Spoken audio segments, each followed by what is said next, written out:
Chapter 10. Flint ended all of a sudden, and I was in the country. It was like one of those days that it's raining on one side of the street and not on the other. Here you have Flint and a sidewalk. You take one baby step, and here you have country and a dirt path. On the sidewalk side, a sign said, "You are now leaving Flint. Hurry back." And on the dirt path side, "You are now entering Flint. Enjoy your stay." I jumped in and out of Flint around 7 times before that got boring, and I decided I'd better head for Grand Rapids. It was already very, very dark, and unless things were different in the country, it wasn't going to be getting light anytime soon. 120 miles. It didn't take too much time before I figured out that 24 hours worth of walking was a lot longer than I thought it would be. I must have only been walking for a couple minutes when everything changed.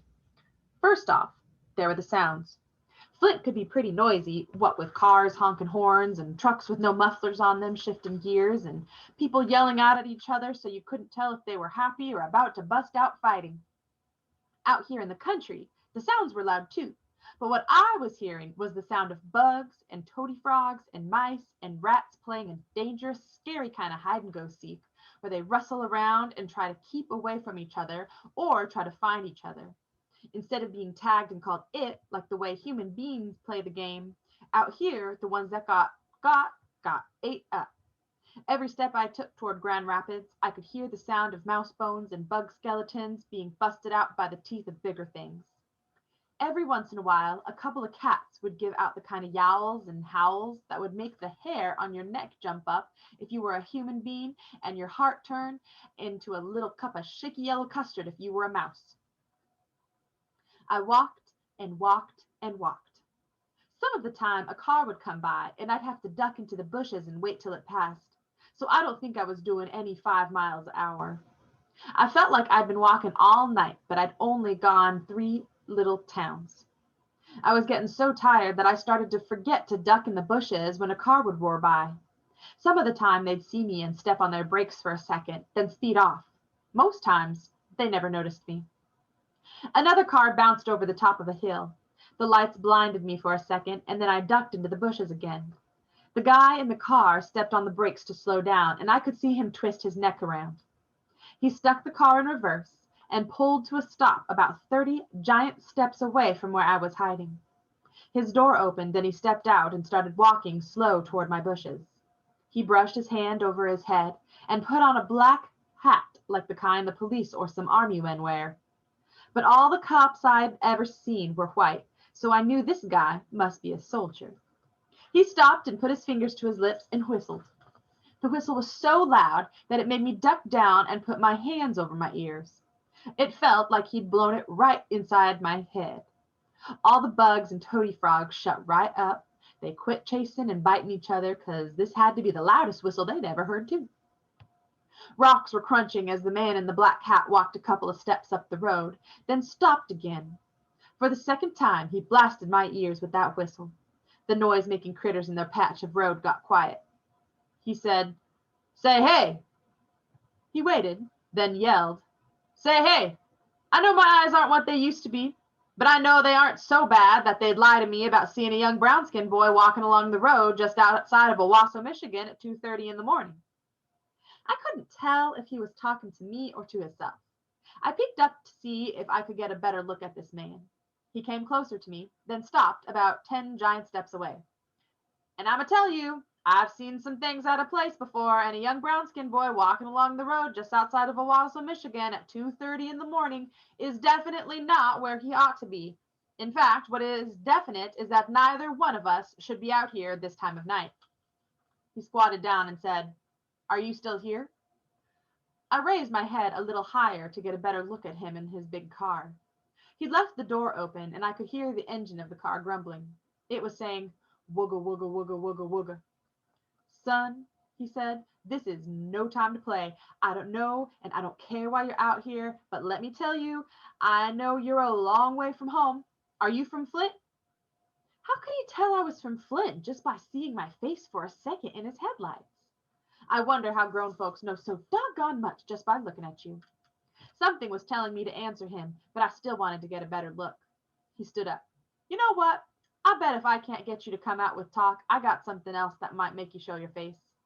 From the quick look I got at you, you seemed a little on the puny side. I'll bet anything you're hungry. Just so happens that I've got a spare bologna and mustard sandwich and an apple in the car. You interested? Shucks. How did he know I was so hungry? Then he said, might even have some extra red pop. Before my brain could stop it, my stomach made my mouth yell out, but I don't like mustard, sir. The man could tell which bushes I was hiding in, but he didn't bum rush them or try to get me. He just laughed and said, well, I didn't check, but I don't suppose the mustard's been glued on. I'll bet you we can scrape it off. What do you say? I was carefuler talking to him this time, so he couldn't track where I was. I turned my head and talked sideways out my mouth like one of those ventriloquists. Just leave him at the side of the road and I'll get him. And please open the bottle of pop, sir. I don't have a bottle key on me. He squatted back down again and said, oh no, can't do that. The deal is I feed you, you showed me your face. From the way the man talked, he seemed like he was okay, and before my brain could stop it, my stomach told the rest of me to slide my suitcase deeper into the weeds and walk out. The man stayed squatted down and said, I knew I saw something. A deal's a deal, so I'm gonna go get your food, all right? Yes, sir. He jumped up, turned his back to me, then ducked inside the car. A second later, he came back with a brown paper bag and a big bottle of red pop. Here it is. He stood there, acting like I was going to have to come over to him to get it. Could you put them down and I'll eat them and you can keep driving, sir? He laughed again. Thanks for your concern, but I've got a little time to spare. With him standing there in the dark, dangling the bottle of red pop out of his right hand and the red taillights of the car behind him shining through the bottle, it looked like the reddest red in the world. I walked right up to the man like I was hypnotized. I forgot all my manners and reached right out. He raised the bottle over his head. Hold on now.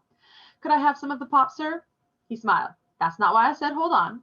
I said it because we have some talking to do first. My eyes left the bottle and looked at the man.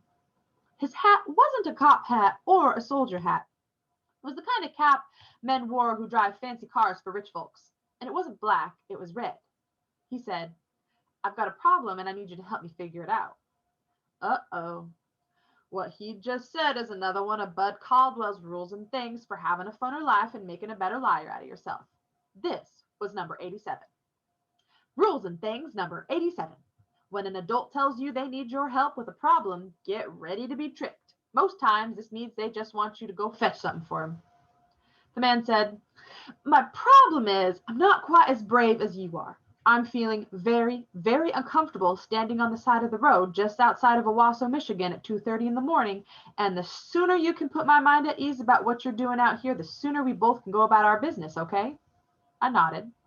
He waited a second, then nodded too. I nodded back. He said, well? I was too doggone tired and hungry to think up a good lie. Nothing, sir. He looked disappointed. What's your name, son? Bud, not Buddy, sir. Now that's an unusual name. Did you run away from home, Bud, not Buddy? I could tell this guy was poking fun at me, but I answered anyway. Yes, sir. Okay, that's a start. He handed me the bottle of red pop. He must have had it sitting in ice in the car. It was cold and sweet and delicious.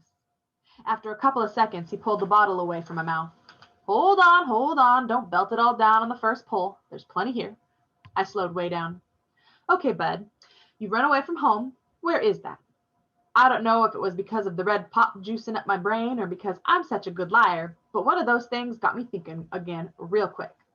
The first thing I knew was that no matter what I told him, this man wasn't going to let me stay out here by myself. But the nervous way he kept looking around was making things seem so scary that not staying out here was okay. The second thing I knew was that I couldn't tell this man about the home or the Amoses. I wasn't about to let him take me back to either one of them. The man said, where's home, Bud?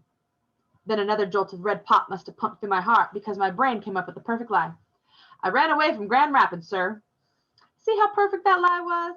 Maybe this guy would feel sorry for me and put me on a bus to Grand Rapids, and I wouldn't have to do any more doggone walking.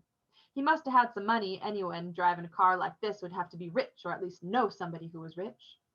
The man scratched under the back of his hat and said, Grand Rapids! He said it like it was the most unbelievable thing in the world, like you'd need to put 6 exclamation points after it. Something about the way he said it made me nervous, but I answered him, yes, sir. That's the bad thing about lying. Once you say one, you've usually got to stick with it. Well, I'll be, the man said. That's where I'm from. I left there not an hour and a half ago. He snatched the bottle out of my hand, grabbed my arm, walked me over to the passenger side of the car, and started to open the door. I was glad I was going to be getting a ride, but I said, "Sir, I left my suitcase over in the bushes. Can we please get it?" See, my eyes aren't near as bad as I thought they were. I knew you had a box or something, Bud Not Buddy. You don't know how lucky you are I came through here. Some of these Owasso folks used to have a sign hanging along here that said, and I'm going to clean up the language for you. It said, "To our Negro friends who are passing through, kindly don't let the sun set on your rear end in Owasso." He must not have trusted me because he kept hold of my arm. He went over to the bushes and I grabbed my suitcase. Then he walked me back to the car.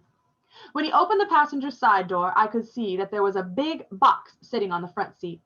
The man never let go of my arm and wrestled the box over into the back seat. If he would have let go of my arm for just 1 second, I would have run like the devil was chasing me. On the side of the box came big red letters said as clear as anything, "Urgent, contains human blood." Oh man, here we go again. My heart started jumping around my stomach. The only kind of people who would carry human blood around in a car were vampires. They must drink it if they were taking a long trip and couldn't find any people to get blood from. This guy figured he'd rather have my fresh blood than blood out of a bottle. I barely heard him say, "Get in, I'm going back to Grand Rapids tomorrow. I'll send a telegram to your folks and then take you back." Then he made his first mistake. He let go of my arm. I slid into the car and he closed the door behind me. Quick as anything, I locked the door and crawled over to the driver's side of the car and pulled the door closed and locked it just as the vampire reached for the handle to get in. I dug around in my pocket and pulled my knife out and put it under my leg. I put my hands on the steering wheel and looked at the gear shift to try to figure out which way was go. I stretched my legs out as far as they'd reach and could just get to the gas pedal. I pulled the gear lever down and the car took off with a vampire running as hard as he could to catch me. Wow, if I kept things like this, I would knock Babyface Nelson off the FBI's top 10 most wanted list.